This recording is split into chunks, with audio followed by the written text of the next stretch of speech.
Everyone, welcome to Lasha cooking channel.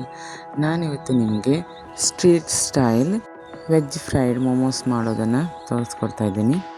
ಇದು ಮಾಡೋದು ಕೂಡ ತುಂಬಾ ಈಸಿ, ಹಾಗೆ ಟೇಸ್ಟ್ ಕೂಡ ತುಂಬಾ ಚೆನ್ನಾಗಿರುತ್ತೆ. ಹಾಗೆ ಇದ್ರ ಜೊತೆಗೆ ಕೆಂಪು ಖಾರ ಚಟ್ನಿಯನ್ನು ಮಾಡೋದನ್ನು ಕೂಡ ತೋರಿಸ್ಕೊಡ್ತೀನಿ. ಹಾಗೆ ನಮ್ಮ ಚಾನಲನ್ನು ಇನ್ನೂ ಸಬ್ಸ್ಕ್ರೈಬ್ ಮಾಡ್ಕೊಂಡಿಲ್ಲ ಅಂದರೆ ದಯವಿಟ್ಟು ಲಾಶಾ ಕುಕಿಂಗ್ ಚಾನಲನ್ನು ಸಬ್ಸ್ಕ್ರೈಬ್ ಮಾಡ್ಕೊಳ್ಳಿ. ಬನ್ನಿ ಇದನ್ನು ಹೇಗೆ ಮಾಡೋದು ಅಂತ ತೋರಿಸ್ಕೊಡ್ತೀನಿ. ಮೊದಲಿಗೆ ನಾನಿಲ್ಲಿ ಅರ್ಧ kg ಮೈದಾವನ್ನು ತಗೊಂಡಿದ್ದೀನಿ. ಹಾಗೆ ಅದಕ್ಕೆ ಅರ್ಧ ಟೇಬಲ್ ಸ್ಪೂನಷ್ಟು ಉಪ್ಪನ್ನು ಸೇರಿಸಿ 2 ಟೇಬಲ್ ಸ್ಪೂನಷ್ಟು ಆಯಿಲನ್ನು ಕೂಡ ಹಾಕಿಬಿಟ್ಟು ಚೆನ್ನಾಗಿ ನೀರು ಸೇರಿಸಿ ಮಿಕ್ಸ್ ಮಾಡ್ಕೊಳ್ತೀನಿ. ಇದನ್ನು ಪೂರಿ ಅದಕ್ಕೆ ನಾದ್ಕೊಂಡ್ಬಿಟ್ಟು ಅದ್ರ ಮೇಲೆ ಎಣ್ಣೆಯನ್ನು ಸವರಿ ಒಂದು 10 ನಿಮಿಷ ರೆಸ್ಟಿಗೆ ಬಿಡ್ತೀನಿ. ನೆಕ್ಸ್ಟ್ ನಾನು ಇದಕ್ಕೆ ಕೆಂಪು ಚಟ್ನಿಯನ್ನು ರೆಡಿ ಮಾಡ್ಕೊಳ್ತಿದ್ದೀನಿ. ಇಲ್ಲಿ 2 ಟೊಮೆಟೊವನ್ನು ಕಟ್ ಮಾಡಿ ಹಾಕಿಬಿಟ್ಟು ಅದಕ್ಕೆ 5 ರಿಂದ 6 ಬೆಳ್ಳುಳ್ಳಿ ಹೆಸರು ಹಾಗೆ 3 ಕಾಶ್ಮೀರಿ ರೆಡ್ ಚಿಲ್ಲಿಯನ್ನು ಹಾಕಿ ಕುದಿಯೋಕೆ ಇಟ್ಟು ಅದನ್ನು ತಣ್ಣಗಾದ್ಮೇಲೆ ಮಿಕ್ಸಿ ಜಾರಿಗೆ ಹಾಕ್ಕೊಳ್ತಾ ಇದ್ದೀನಿ. ನೆಕ್ಸ್ಟ್ ನೋಡಿ ಅದಕ್ಕೆ ಹುಣಸೆಹಣ್ಣಿನ ನೀರನ್ನು ಕೂಡ ಹಾಕಿಬಿಟ್ಟು ರುಬ್ಕೊಳ್ತೀನಿ.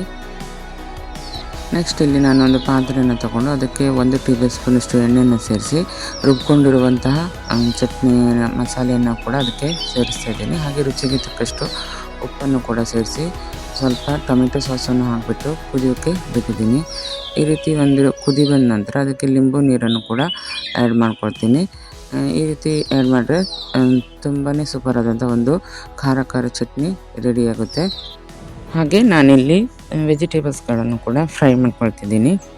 ಒಂದು ಪಾತ್ರೆಯನ್ನು ತಗೊಂಡು ಅದಕ್ಕೆ 4 ಟೇಬಲ್ ಸ್ಪೂನಷ್ಟು ಎಣ್ಣೆಯನ್ನು ಸೇರಿಸಿ ಅರ್ಧ ಟೇಬಲ್ ಸ್ಪೂನ್ ಜೀರಿಗೆ ಹಾಗೆ ಚಿಕ್ಕದಾಗಿ ಕಟ್ ಮಾಡಿರುವಂತಹ ಬೆಳ್ಳುಳ್ಳಿಯನ್ನು ಹಾಗೆ ಚಿಕ್ಕದಾಗಿ ಕಟ್ ಮಾಡಿರುವಂತಹ ಶುಂಠಿಯನ್ನು ಹಾಗೆ ಚಿಕ್ಕದಾಗಿ ಕಟ್ ಮಾಡಿರುವಂತಹ 3 ರಿಂದ 4 ಹಸಿಮೆಣಸು ಹಾಗೆ ತುಂಬಾ ಚಿಕ್ಕದಾಗಿ ಕಟ್ ಮಾಡಿರುವಂತಹ ಈರುಳ್ಳಿಯನ್ನು ಕೂಡ ಕಟ್ ಮಾಡಿ ಸೇರಿಸಿದ್ದೀನಿ. ಇಲ್ಲಿ ಸುಮಾರು 3 ಈರುಳ್ಳಿಯನ್ನು ನಾನು ತಗೊಂಡಿದ್ದೀನಿ. ಇದನ್ನು ಚೆನ್ನಾಗಿ ಎಣ್ಣೆಯಲ್ಲಿ ಫ್ರೈ ಮಾಡ್ಕೊಳ್ಬೇಕು. ಒಂದು 5 ರಿಂದ 6 ನಿಮಿಷ ಇದನ್ನು ಫ್ರೈ ಆದ ನಂತರ ಅದಕ್ಕೆ ನಾನು ಚಿಕ್ಕದಾಗಿ ಕಟ್ ಮಾಡಿ ತೊಳೆದಿರುವಂತಹ ಕ್ಯಾಬೇಜನ್ನು ಕೂಡ ಸೇರಿಸ್ಕೊಂಡಿದ್ದೀನಿ. ಇಲ್ಲಿ ಸುಮಾರು ನಾನು 1 ಕಪ್ಪಷ್ಟು ಕ್ಯಾಬೇಜನ್ನು ಸೇರಿಸಿದ್ದೀನಿ. ಹಾಗೆ 1 ಕಪ್ಪಷ್ಟು ಕಾಲಿಫ್ಲವರನ್ನು ಕೂಡ ಚಿಕ್ಕದಾಗಿ ತುರಿದುಬಿಟ್ಟು ತೊಳೆದು ಸೇರಿಸ್ಕೊಂಡಿದ್ದೀನಿ. ಹಾಗೆ ಇಲ್ಲಿ ಸುಮಾರು 1 ಕಪ್ಪಷ್ಟು ಕ್ಯಾರೆಟನ್ನು ಕೂಡ ಈ ರೀತಿ ತುರಿದು ಸೇರಿಸ್ಕೊಂಡಿದ್ದೀನಿ. ನೆಕ್ಸ್ಟ್ ನಾನು ಇದಕ್ಕೆ ಅರ್ಧ ಟೇಬಲ್ ಸ್ಪೂನಷ್ಟು ಅರಿಶಿನ ಹಾಗೆ ಅರ್ಧ ಟೇಬಲ್ ಸ್ಪೂನಷ್ಟು ಜೀರಿಗೆ ಪೌಡ್ರನ್ನು ಕೂಡ ಹಾಗೆ ಅರ್ಧ ಟೇಬಲ್ ಸ್ಪೂನಷ್ಟು ಧನಿಯಾ ಪೌಡ್ರನ್ನು ಕೂಡ ಸೇರಿಸಿದ್ದೀನಿ. ಅದ್ರ ಜೊತೆಗೆ ನಾನಿಲ್ಲಿ 1/4 ಟೇಬಲ್ ಸ್ಪೂನಷ್ಟು ಹಿಂಗನ್ನು ಕೂಡ ಸೇರಿಸಿದ್ದೀನಿ.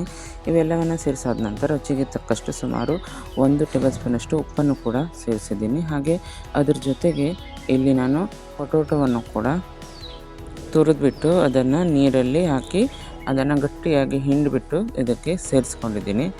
ಇವೆಲ್ಲವನ್ನು ಸೇರಿಸಾದ ನಂತರ ಸಣ್ಣ ಹೊಟ್ಟಿನಲ್ಲಿ ಒಂದು 5 ರಿಂದ 10 ನಿಮಿಷ ಇದನ್ನು ಫ್ರೈ ಮಾಡಿಕೊಂಡ್ರೆ ಮೋಮೋಸ್ ಮಾಡೋದಕ್ಕೆ ಸ್ಟಫಿಂಗ್ ರೆಡಿಯಾಗುತ್ತೆ. ನೆಕ್ಸ್ಟ್ ಇಲ್ಲಿ ನೋಡಿ ನಾನು ಹಿಟ್ಟನ್ನು ಆವಾಗಲೇ ನಾದಿಟ್ಟಿದ್ದೆ ಅಲ್ವಾ, ನೋಡಿ ಎಷ್ಟು ಸಾಫ್ಟಾಗಿ ಬಂದಿದೆ. ಈಗ ಅದನ್ನು ಇನ್ನೊಮ್ಮೆ ಚೆನ್ನಾಗಿ ನಾದ್ಕೊಡ್ಬಿಟ್ಟು ಚಿಕ್ಕ ಉಂಡೆಗಳನ್ನಾಗಿ ಮಾಡಿ ಅದನ್ನು ಚಪಾತಿ ಅಥವಾ ಪೂರಿ ಹಾಗೆ ನಾನು ಅದನ್ನು ಸ್ಮಾಲ್ ಸೈಜಲ್ಲಿ ಅದನ್ನು ಲಟ್ಟಿಸ್ಕೊಳ್ತೇನೆ. ನೋಡಿ ಈ ರೀತಿಯಾಗಿ ನಾವು ಈ ನವರೆ ಎಲ್ಲ ಮಾಡ್ತೀವಲ್ಲ ಆ ಸೈಜಲ್ಲಿ ಅದನ್ನು ಲಟ್ಟಿಸ್ಕೊಂಡ್ಬಿಟ್ಟು ಅದರೊಳಗೆ 1 ರಿಂದ 1.5 ಟೇಬಲ್ ಸ್ಪೂನಷ್ಟು ಫ್ರೈ ಮಾಡ್ಕೊಂಡಿರುವಂಥ ಸ್ಟಫಿಂಗನ್ನು ತುಂಬಿಟ್ಟು ನೋಡಿ ಈ ರೀತಿಯಾಗಿ ಮೋದಕ ರೀತಿಯಲ್ಲಿ ಅದನ್ನು ನೀವು ಫೋಲ್ಡ್ ಮಾಡ್ಕೊಳ್ಬೇಕು.